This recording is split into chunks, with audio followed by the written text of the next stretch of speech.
Hello everyone, I am Sanjay Yadav.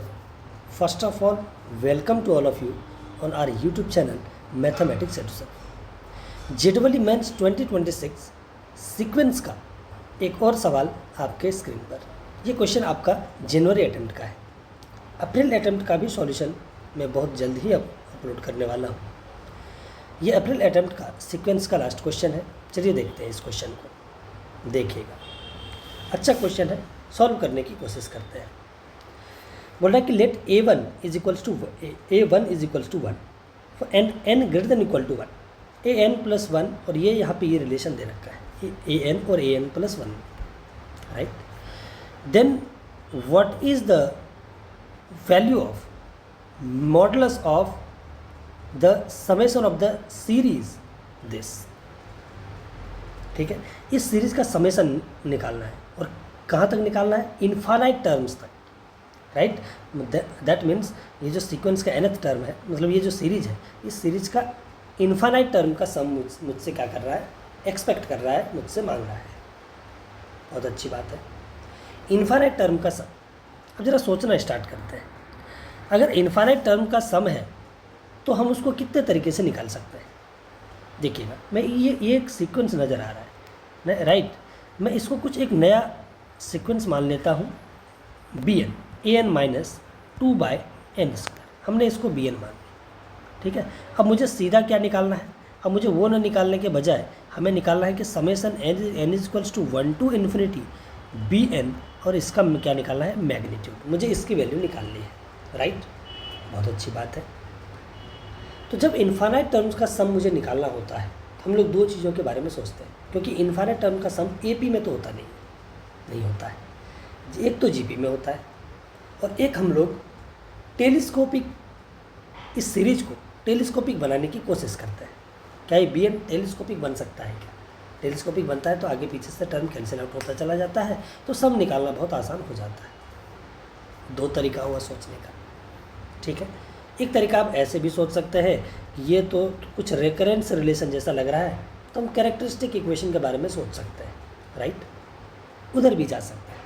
तो सबसे पहले हम लोग क्या करेंगे, ये रिलेशन दे रखा है, इस रिलेशन से इस सीक्वेंस को जनरेट करने की कोशिश करना है। उसके बाद हम सोचेंगे कि हमको जाना किस तरफ है, या फिर हम लोग रेकरेंस रिलेशन उधर कैरेक्टरिस्टिक इक्वेशन की तरफ जाना चाहिए, न्यूटन्स फार्मूला की तरफ। अदरवाइज़ मुझे AP में GP में जाना चाहिए या फिर टेलीस्कोपिक में जाना चाहिए। तो मैं इस सीक्वेंस को यहाँ से जनरेट करने की कोशिश करता हूँ, उसके बाद देखते हैं कि क्या होगा। उसके बाद हम लोग आगे सोचेंगे, राइट। चलिए स्टार्ट करते हैं सोचना। ये हमको जनरेट करना है an minus 2/n², right. Okay, अगर मुझे ये जनरेट करना है तो ये गिवन जो है ना, मैं उसी से स्टार्ट करता हूँ। an plus 1 is equals to half an, right. ये दे रखा है। अब यहाँ पे देखिएगा n² और n प्लस 1 का होल स्क्वायर है। मुझे क्या करना है? ऊपर भी मैं क्या करूँगा? n² और n प्लस 1 का होल स्क्वायर मैं जनरेट करने की कोशिश करूँगा, ताकि मैं अलग अलग उसको क्या कर सकता हूँ? डिवाइड कर सकता हूँ, राइट। क्योंकि यहाँ पे 2/n² मुझे चाहिए नहीं, तो उस हिसाब से तो मैं क्या करूँगा? देखिएगा, मैं एक n² को ऐड करता हूँ और एक सब्ट्रैक्ट कर लेता हूँ। जब मैं ऐड करूँगा तो n² प्लस n² कितना हो जाएगा? 2n², और माइनस n² और माइनस 2n और माइनस 1, और नीचे कितना आ जाएगा? n² इंटू n प्लस 1 का होल स्क्वायर, राइट। अब आते हैं हम लोग यहाँ पे 1/2 an प्लस, अलग अलग डिवाइड करते हैं। जैसे अलग अलग डिवाइड करूँगा मैं, ये और ये कैंसिल आउट होगा, तो बचेगा 2/n प्लस 1 का होल स्क्वायर। बहुत अच्छी बात है। माइनस देखिएगा, माइनस यहाँ पे कॉमन लेंगे तो ये क्या बनेगा? n प्लस 1 का होल स्क्वायर। वो और ये कैंसिल आउट हो जाएगा, बचेगा क्या? 1/n², right. अब मैं इसको एक साथ रखूँगा, क्यों? क्योंकि यहाँ पे an और 2/n² में कुछ ना कुछ 1/n² में कुछ ना कुछ रिलेशन है, तो मैं इन दोनों को एक साथ रखूँगा। मैं यहाँ पे क्या करता हूँ? हाफ कॉमन निकाल लेता हूँ, तो ये कितना आ जाएगा? an minus 2/n²। देखिए वो bn सीरीज यहाँ पे जनरेट हो चुका है, राइट। इसको मैं इधर ले आता हूँ, यहाँ पे an plus 1 minus 2/n plus 1 का होल स्क्वायर, राइट। अब आप देखिएगा, अगर आपने इसको bn बोला है, ध्यान से देखिएगा, इसको आप bn बोले हो तो bn प्लस 1 निकालिए, वो क्या निकलेगा? वो निकलेगा an+1 माइनस 2/n+1 का होल स्क्वायर, जो कि यहाँ पे राइट हैंड में साइड में दे रखा है आपका, राइट। तो ये वाला क्या है, bn+1। जैसे आपने जनरेट किया, आपको कहीं जाने की ज़रूरत नहीं है, ना तो कैरेक्टरिस्टिक इक्वेशन के बारे में सोचना है, ना ही टेलीस्कोपिक के बारे में सोचना है। यहाँ पे आप डायरेक्ट देखोगे कि bn+1/bn कितना आ गया, हाफ आ गया है। इससे क्या पता चला कि ratio of a term and the term presiding it is constant through out, है ना। आप यहाँ पे n=1 रखो, 2 रखो, 3 रखो, सो ऑन रखो, a2/a1, a3/a2, a4/a3 so on आ जाएगा आपका क्या, हाफ, कॉन्स्टेंट आ जाएगा। ये क्या हो गया, ये तो जीपी हो गया, ये हमारा क्या बन गया, जीपी बन गया। और जीपी बन गया, और यही कांस्टेंट टर्म ही क्या होता है, क्या होता है, कॉमन रेशियो होता है। दैट मीन्स ये आर बराबर कितना हो गया, 1, वह हाफ हो गया।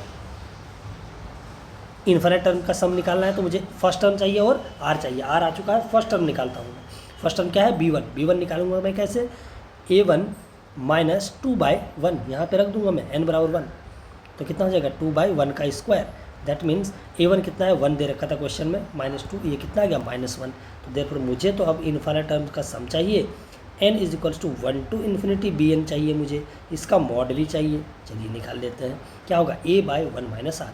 a कितना है, first term, -1/1 minus r, r क्या है, हाफ।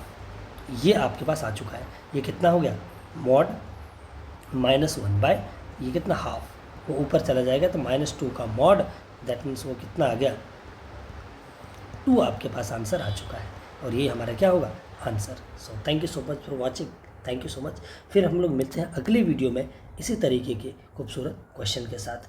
तब तक हम आपसे अलविदा चाहते हैं। Thank you so much for watching, thank you so much. आपको इस क्वेश्चन में कोई भी डाउट हो, आप मुझे कमेंट सेक्शन में बताइए।